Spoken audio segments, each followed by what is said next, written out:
వి gold trusted gold buyers మీరు తాకట్టు పెట్టిన బంగారాన్ని విడిపించి ఈ రోజు ఉన్న మార్కెట్ ధరకు కొనబడును. నమస్కారం, వెల్కమ్ టు ఐ డ్రీమ్. ధర్మ మార్గం విత్ విజిత కార్యక్రమానికి స్వాగతం.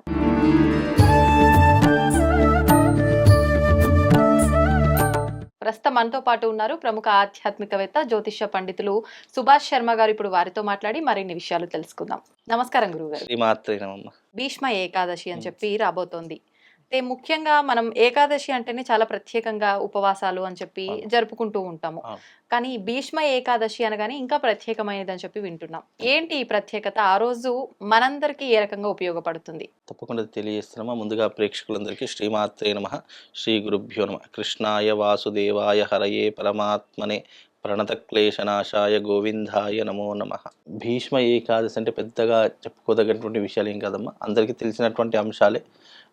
భీష్ముడు అంపశయ్య మీద పడుకొని ఉండగా ఆ రోజున విష్ణు సహస్రనామ పారాయణం చేసినటువంటి రోజు, విష్ణు సహస్రనామాలను పాండవులకు ఉపదేశించినటువంటి రోజుగా కూడా చెప్పుకుంటూ ఉంటారు. భీష్ముడు విష్ణు సహస్రనామాలను పాండవులకు ఉపదేశించినటువంటి రోజుగా చెప్పుకుంటారు. ఆ రోజున విష్ణుమూర్తికి చాలా ప్రత్యేకమైనటువంటి రోజుగా జరుపుకుంటారు. అలాగే కొన్ని గ్రంథాలు, ప్రాచీనమైనటువంటి గ్రంథాల్లో ఏంటి అంటే భీష్ముడు చాలా భూత భవిష్యత్ వర్తమానాదులను తెలుసుకున్నటువంటి గొప్ప జ్ఞాని. అయితే ఆ యొక్క శ్రీకృష్ణుడు, అర్జునుడు కూడా భీష్ముడి దగ్గరికి అంపశయ్య మీద పడుకొని ఉండగా ఎన్నో రకాలైనటువంటి సందేహాలను నివృత్తి చేసుకున్నటువంటి రోజుగా కూడా కొన్ని గ్రంథాల్లో చెప్పడం జరిగింది. అవి ప్రాచీన గ్రంథాల్లో ఉంటాయి, ఇప్పుడున్నటువంటి ఆధునిక గ్రంథాలు అవి లేవు. అయితే శ్రీకృష్ణుడు, అర్జునుడు ఎప్పుడైతే ఈ యొక్క భీష్ముడి దగ్గరికి వెళ్ళడం జరుగుతుందో ఆ రోజు ఏకాదశి పర్వదినం అన్నమాట. అయితే దీనికి భీష్మ ఏకాదశి అని పేరు. అయితే భీష్ముడికి గోధుమలతో చేసినటువంటివి, జొన్నలతో చేసినటువంటి పదార్థాలు అంటే చాలా ఇష్టమట. అయితే ఈ గోధుమలతో, జొన్నలతో చేసినటువంటి పదార్థాలను గోమాతకు ఆ రోజున సమర్పించడం ద్వారా విశేషమైనటువంటి పుణ్య ఫలితంతో పాటు కృష్ణుడు ఏమంటాడంటే, ఈ రోజున నీకు ఇష్టమైనటువంటి పదార్థాలను ఎవరైతే గోమాతకు పెడతారో వాళ్ళ యొక్క సకల అభీష్టములను నేను నెరవేరుస్తాను అని చెప్పేసి కృష్ణుడు వరం ఇచ్చినటువంటి రోజుగా కూడా కొన్ని గ్రంథాల్లో చెప్పడం జరిగింది. అంటే ఈ ఏకాదశి కేవలము గోధుమలతో చేసినటువంటివి, జొన్నలతో చేసినటువంటి పదార్థాలను తినడం ద్వారా విశేషమైనటువంటి పుణ్య ఫలితం కలుగుతుంది అని కూడా కొన్ని ధర్మ గ్రంథాలు తినడం ద్వారా. కానీ మామూలుగా ఆ రోజున ఏకాదశి అంటే ఉపవాసం ఉండాలి, అన్నం లాంటి పదార్థాలు మాత్రం తినకూడదు.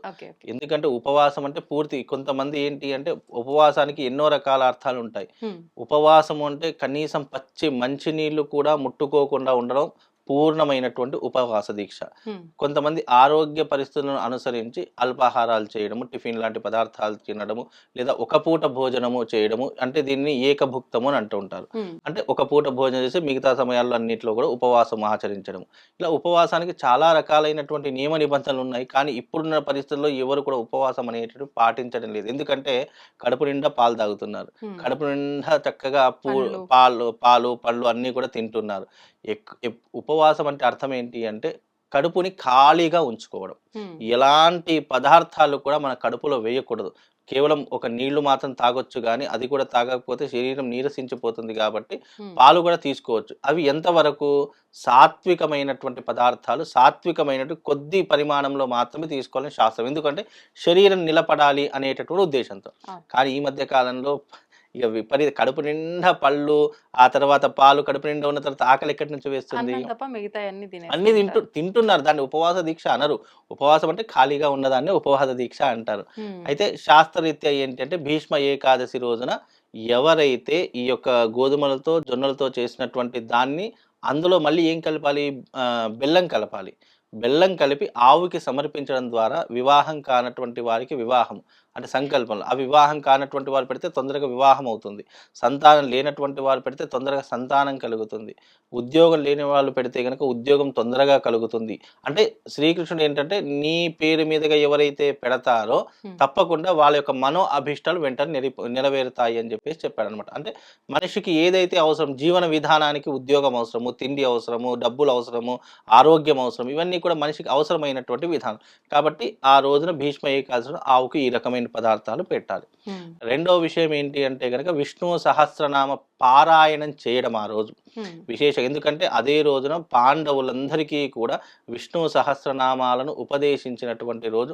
భీష్ముడు అంపశయ్య మీద పడుకొని ఉండగా ఎన్నో రకాలైనటువంటి ధర్మ సందేహాలను తెలుసుకున్నటువంటి రోజుగా కూడా పరిగణలోకి తీసుకుంటారు. కాబట్టి దీనికి భీష్మ ఏకాదశి అంటే ఆ భీష్ముడు ఏకాదశి రోజునే చెప్పాడు కాబట్టి దీన్ని భీష్మ ఏకాదశి అని చెప్పడం జరిగింది తప్ప దీంట్లో ఇక మామూలు ఏకాదశి లాగానే అందరూ ఉపవాస దీక్ష వహించడము, చక్కగా లక్ష్మీదేవిని ఆరాధన చేసుకోవడం.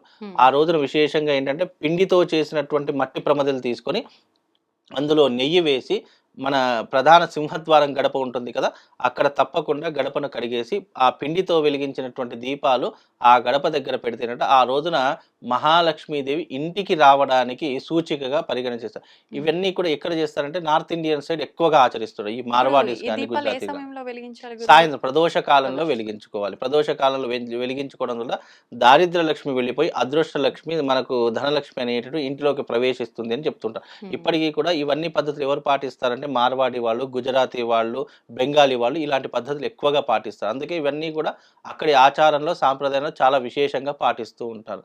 మన దాకా వచ్చేసరికి ఏంటంటే ఏకాదశి వచ్చింది అంటే ముఖ్యంగా ఉపవాస దీక్షను పాటిస్తుంటారు. అందులో శనివారం వచ్చింది కాబట్టి ఆ రోజున ముఖ్యంగా ఉపవాస దీక్షను ఆచరించి ముఖ్యంగా సూర్యోదయానికి పూర్వమే నిద్రలేచి గంగా స్నానం తప్పకుండా ఆచరణ చేసుకోవాలి. ఎందుకంటే మాఘమాసం అంతా కూడా స్నానానికి ప్రత్యేకత. ఎందుకు అని అంటే కనుక ఈ స్నానము మాఘ స్నానాలు అని చెప్పి విశేషంగా చేస్తూ ఉంటారు. మాఘ స్నానాల్లో ఈ ఏకాదశి స్నానం ఇంకా పరమ పవిత్రమైనటువంటిది. అందులో ఈ యొక్క భీష్మ ఏకాదశి రోజున మహాకుంభమేళలో కూడా నా అంచనా ప్రకారం 5 కోట్ల వరకు స్నానం ఆచరిస్తారు అని చెప్పేసి అంచనా. అంత విశేషమైనటువంటిది ఈ యొక్క భీష్మ ఏకాదశి. కాబట్టి భీష్మ ఏకాదశి రోజున ఆవుకు ఈ రకమైన పదార్థాలు పెట్టి ఈ రకమైనటువంటి స్నానం ఆచరిస్తే విశేషమైనటువంటి పుణ్య ఫలితంతో పాటు ఉపవాస దీక్ష వహించి పెద్దలకు కూడా ఆ రోజున తర్పణాలు వదలడం ద్వారా కూడా విశేషమైనటువంటి పుణ్య ఫలితం కలుగుతుంది. పితృతర్పణాలు అని చెప్పన్నారు కదా, ఇవి ప్రత్యేకంగా అంటే అమావాస్య రోజు మాత్రం చేసే విధానం కదా, ఏకాదశి రోజు ఎందుకు చేయాలి? ఏకాదశి రోజున ఎందుకు దీన్ని భీష్మ ఏకాదశి అని అంటారు. భీష్ముడు అంపశయ్య మీద పడుకొని ఉన్నప్పుడు శ్రీకృష్ణుడు అడుగుతాడట, ఎవరైతే స్వర్గలోకానికి ప్రాప్తి చెందుతారో ఈ భీష్మ ఏకాదశి రోజున తర్పణం వదలడం ద్వారా భీష్ముడికి ఎంతనైతే పుణ్యం కలిగి ఉత్తరాయణ పుణ్యకాలంలో తన శరీరం చాలిస్తాడో అలాగే ఉత్తరాయణ పుణ్యకాలంలో ఎవరైతే మరణిస్తారో ఆ పుణ్య ఫలితం ఎంత రెట్లయితే ఉంటుందో ఈ భీష్మ ఏకాదశి రోజున పితృతర్పణాలు చేయడం ద్వారా కూడా అదే పుణ్య ఫలితాన్ని పొంది వాళ్ళు స్వర్గానికి వెళతారు అని చెప్పి శాస్త్ర ప్రతీకగా చెప్పడం జరిగింది. అందుకే ఈ యొక్క ద్వాదశి నాడు తప్పకుండా పితృతర్పణం చేయాలని శాస్త్ర ప్రతీక. కాబట్టి ఏకాదశి రోజు కూడా చేయడం ద్వారా, ఎందుకంటే ఆ రోజు ఉపవాసం ఉంటారు, చక్కగా దీక్షతో ఉంటారు, ఏమీ తినకుండా ఉంటారు. కాబట్టి ఆ రోజున మనం మనస్సు అనేటటువంటిది పితృదేవతల మీద లగ్నం చేస్తే వాళ్ళు ముక్తిని పొందుతారు. పితృదేవతలు కేవలం ఈ రోజునే తర్పణం చేయాలని కాదు, నిజంగా పుత్రుడిగా జన్మించిన ప్రతి ఒక్కరు తండ్రి లేనటువంటి ప్రతిరోజు తర్పణం వదలాలట. ఎందుకంటే మన జన్మకి కారణమైనటువంటి వాళ్ళే వాళ్ళు. కాబట్టి వాళ్ళకు ప్రతిరోజు తర్పణం ఇచ్చినా తప్పు లేదు. అందులో ఇది ఏకాదశి కాబట్టి భీష్మ ఏకాదశి తర్పణం చేయడం వల్ల పుణ్యము పురుషార్థంతో పాటు వాళ్ళు ముక్తిని పొందుతారు. తీరనటువంటి కోరికలు ఏవైనా ఉన్నా కూడా అవి కూడా తీరిపోయి వాళ్ళు శాశ్వతమైనటువంటి నరకాన్ని వదిలిపెట్టి స్వర్గానికి వెళ్ళేటటువంటి అవకాశం ఉంటుంది. కాబట్టి ఈ యొక్క రోజున తర్పణం వదలాలి అని చెప్పి శాస్త్రవచనం. గురుగారు, కొంతమంది ఉపవాసంలో ఉన్న రోజు తులసి దళాలు నోట్లో వేసుకొని ఉండటం చూస్తూ ఉంటాం. అలా ఎందుకు చేయాలి? నిజంగా అది చేయడం కరెక్టే? తులసి అంటే పవిత్రమైనటువంటిది కాబట్టి ఆ తులసి యొక్క స్వరూపం విష్ణుమూర్తి యొక్క స్వరూపం కాబట్టి అది వేసుకోవడం ద్వారా ఉపవాస దీక్ష సంపూర్ణమైనట్టుగా భావన చేసుకుంటాము. అలాగే తులసి తింటే ప్రకృతి పరంగా మనకు ఆకలి వేయదు. ఆకలి వేయకపోవడంతో పాటు మనకు ఏంటంటే తులసిని తినడం అంటే తులసి యొక్క ఆకులు తినడం వల్ల ఆరోగ్యం కూడా మనకు చాలా అద్భుతంగా ఉంటుంది. కాబట్టి ఆరోగ్య విషయంలో కూడా తులసిని తింటారు. కొంతమంది ఈ ఏకాదశి రోజున ఆకలి వేయకూడదని చెప్పి తులసి ఆకుల్ని ఎక్కువగా స్వీకరిస్తారు. కాబట్టి అందులో దోషం ఏముంది కూడా ఉండలేదమ్మా. ధన్యవాదాలు గురుగారు. శ్రీమాత.